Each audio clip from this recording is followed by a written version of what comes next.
नमस्कार, मी मीना. तर प्रत्येक वेळा मी व्हिडिओ गाण्यावरच अपलोड करते, पण चला म्हटलं आज तुमच्याशी बोलता बोलताच आपण व्हिडिओ शेअर करावा.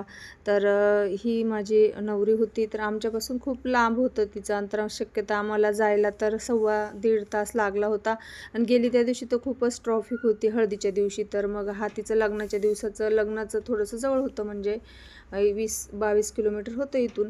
तर मी गेली तर थोडं लेटच झालं होतं ट्रॉफिकमुळे त्या दिवशी. पण मला तर सर्वात पहिले तर मी तिची हेअरस्टाईल करून नऊवारी घालून घेतली, मग हेअरस्टाईल करून घेतली. तिची डिमांड होती की हेअरस्टाईल माझी खूप सुंदर झाली पाहिजे, त्याच पद्धतीने मी करायचा प्रयत्न केलेला आहे. आणि ज्वेलरी तर तिने आणलेलीच होती.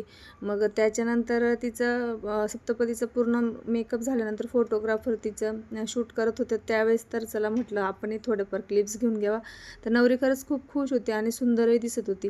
मग तिचं फोटोशूट झाल्यानंतर तिची सप्तपदी चालू झाली. शक्यतो 2 तास तरी तिच्या सप्तपदीला लागले आणि मग मी थोडी फ्री झाली आणि म्हटलं चला आता सेकंड लुकला नवरी येईल. तर नवरी सेकंड लुकला जेव्हा आली तर मला वेळच मिळाला नाही तिच्या मेकअपच्या सुरुवातीपासूनच्या क्लिप्स घ्यायला.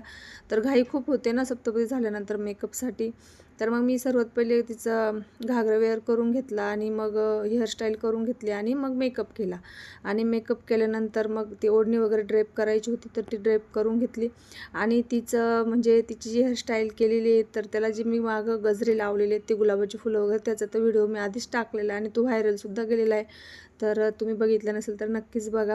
तर मेकअप तर खूप सुंदर झालेला होता, तुम्ही समोर बघू शकता. नवरीसुद्धा खूप खुश होती आणि तिच्या मैत्रिणींमध्ये बोलण्यात ती खूपच गुंग झालेली होती. तिला मी परत परत सांगत होते, दीदी थोडेसे क्लिप्स मला दे, तू थोडंसं माझ्याकडे बघून थोडे छान क्लिप्स दे. आणि नंतर मग त्या 2-3 क्लिप्स घेतल्या आणि तिला लगबग खूप झाली होती, कारण रथ पण आलेला होता, तिला जायचं होतं. आणि मग जाता जाता पण मी तिची ही क्लिप घेतली. आणि तिचा मेकअप कसा झाला आहे मला कमेंट करून नक्कीच सांगा. बाय.